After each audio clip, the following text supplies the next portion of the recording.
Time for Off the Radar, just to look at a few stories that typically don't spend a lot of time on or might not even mention if not for this segment because we've got so much else going on.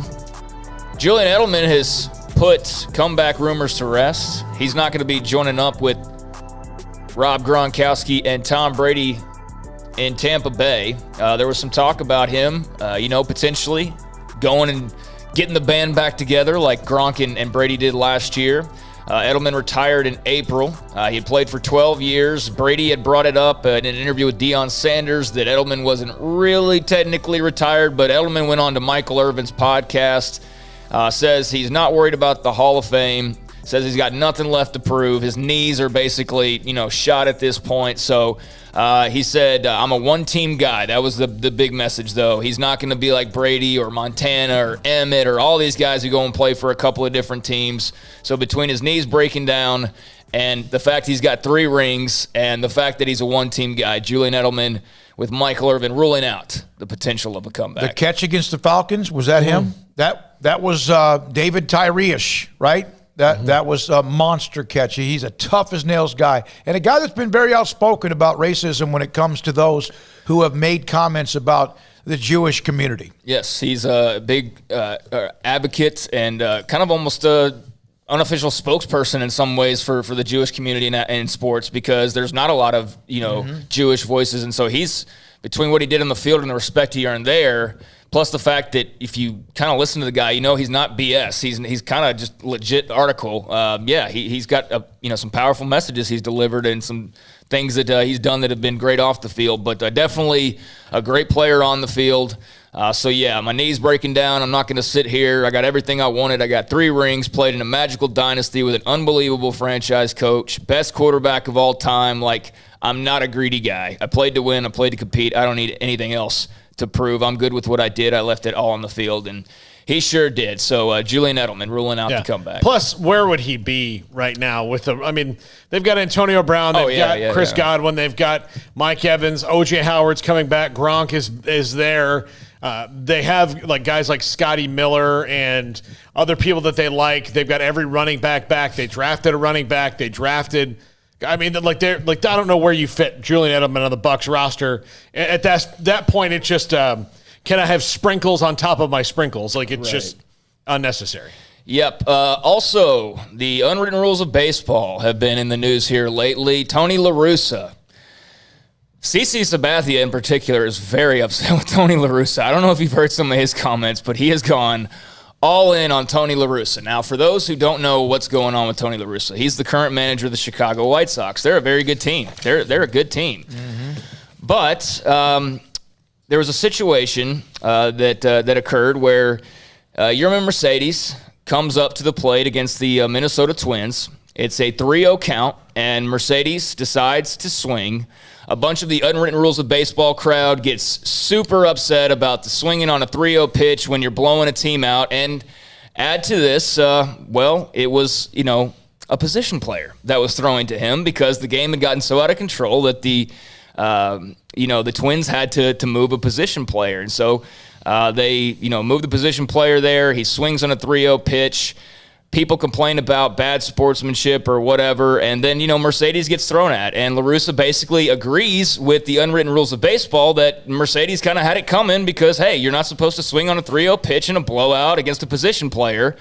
But the baseball world has reacted quite harshly to this, and there seems to be a lot of growing discontent with the old unwritten rules of baseball, and a lot of people lambasting Tony LaRussa for siding with the opposing team rather than having the back of his player in this position. So the Twins throw behind Mercedes. LaRussa said he agreed with their decision, then defended his words even more so yesterday. But White Sox players have been out on social media, and they do not agree with their manager. And they're a good team, so it'll just be interesting to see if this is something that lingers, if this is a little fire in the clubhouse that he can put out. But Sabathia went absolutely all the way in on Tony LaRussa. He was on a podcast. He said, Tony LaRussa's out of touch with the game. He should not be managing one of the best teams in the AL, period. The fact that Tim Anderson, basically their captain, had to go on Instagram and step up for his teammate saying, yeah, the game wasn't over. If you're going to put a position player in there to pitch, guess what? If he's going to lob blank over the plate, we're going to blank and tee off. Put a 10-run rule up there, cuz if y'all don't want to see people get embarrassed and you don't want to see position players pitch and people swing on 3-0 and all that S, then make it a 10-run rule so the effing game will be over and you don't have these stupid-ass unwritten rules. And he just kept on. So what do you guys think? Unwritten rules of baseball, LaRussa siding with the opposing team, abiding by the unwritten rules of baseball, swinging on 3-0. There's a lot to unpack there. The problem with the unwritten rules of baseball is that they are unwritten, so they're kind of ever – there's this wide breadth. Like, I don't mind, like, sticking up for your team and all that, but also Tony LaRussa needs to know that it's not 1986 when he was managing the White Sox the first time. It's 2021. So some of those unwritten rules are different now. And they are the goalposts move on that. So because of that, like, maybe you don't do that. And if your team, the other thing is, it doesn't sound to me like Tony LaRussa knows his team all that well, because sometimes you enforce the unwritten rules because you might have a bunch of, and I say this term lovingly, just dirt bags on your team that respond to that. Well, if your team's not going to respond to it, then you made a situation worse. So I'm not saying that I'm against the unwritten rules of baseball, but you need to find out as a manager of your team which ones work and don't work to motivate your club. All he had to do in the postgame is go, I'd really rather him not have done that back in the day, but things, and then measure or kind of get what lukewarm, cold, whatever in your clubhouse, because baseball's not locker room, it's clubhouse. I thought he just kept pushing, he kept doubling down on it. And that could create friction. First of all, he's how old is he, Paul? Not that he can't still, he's a hell of a manager. He's 76. So Hall of Fame guy, but yeah, I think he could have just said it and then moved on, but he keeps kind of doubling down. And you're right, I've seen some of the social media stuff. Yeah. Guys are upset with him, yeah. Yeah, he didn't have their backs. No. I mean, he didn't have their backs. And like you said, if he didn't agree with swinging on a 3-0 in a blowout against a position player, then, should have told the guy beforehand or should have just said afterwards, like, yeah, that was probably a bad look. I'll talk to him about it afterwards. But instead, by saying, like, he had it coming, well, then your own team's like, wait a second, dude. You're supposed to be defending us. So I don't know if you've seen this, Paul, as well, but that's sort of old school, new school baseball crowds. Man. There's a dividing line there now. Well, I mean, like, you think about Bryce Harper to me is kind of that's the turning point. The poster child for the new era, kind of? Yeah, he's the poster child for the new era because he's a good player who could be a great player if some of this stuff wasn't a big deal to him. But he's a really good player, and he's the new era of baseball. And then I look at a guy who's just only slightly older than Bryce Harper and Mike Trout, who, again, doesn't show anybody up. He's the best player on the planet. He's unreal. And so he's kind of more the old school guy. But, yeah, it's changing. It's changing. And so, again, Tony LaRussa needs to change with it. He's not going to be managing the White Sox for 5 years. I mean, he might do 2 or 3 max. I can't imagine him being 80 years old and sitting in the dugout really enjoying it. But I mean, maybe, but this is a really good team that doesn't need anything to throw it off. Teams that win the World Series, almost 100% are, and this is any championship, but their players and coach, no matter if they're friends and get along, they're completely in agreement with the way you handle your business during the game. And, that would be troubling to me if I was a White Sox fan. NHL playoffs. Have you guys watched much? I've watched more NHL than I have NBA so far. I always do. Me and hockey, Stanley Cup, I get interested. My brother Philip, who's a huge Penguins fan, he kind of helped me with I always knew the Stanley Cup mattered, but to me it's kind of like the Daytona 500, the Indianapolis 500, or the Preakness, the Belmont, and the Kentucky Derby. It catches my interest at this level. But during the year, I don't know much about what's going on. Right. I'm the same way. I loosely keep up with the Stars, but when the playoffs roll around, this year in particular, for some reason, I found myself more invested than ever, and I don't know why that is. Maybe I'm just changing as a sports fan, but I really enjoyed just sitting back and watching hockey for a couple of hours last night, and I just mentioned that because 4-game slate tonight. In the Stanley Cup playoffs, you got the Lightning and the Panthers, got the Penguins and the Islanders.